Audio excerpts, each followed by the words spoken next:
يعني إذا مفكرين إنه قصة ياسمين عبد العزيز خلصت، يمكن لازم تعيدوا التفكير، لأنه فجأة ومن ولا مقدمة بتطلع أغنية جديدة، ومش أي أغنية، أغنية معمولة مخصوص لإلها. طيب لحظة، شو القصة؟ وليش هلأ بالذات؟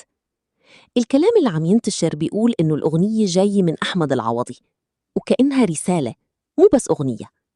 والأغرب إنه الأغنية مستوحاة من قصة حب حقيقية، وكتير ناس قالوا إنها ممكن تكون انعكاس للعلاقة اللي كانت بينهم. يعني هل هاد مجرد عمل فني؟ ولا في مشاعر لسه موجودة تحت السطح؟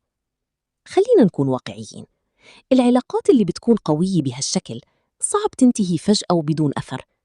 والموضوع مو بس أغنية وخلاص، التوقيت، الكلمات، وحتى طريقة طرحها كلها عم بتقول إنه في شيء أكبر. في ناس شايفة إنه هاد تمهيد لرجوعهم من جديد، وفي ناس تانية مقتنعة إنه مجرد ضجة إعلامية لا أكتر. بس السؤال الحقيقي،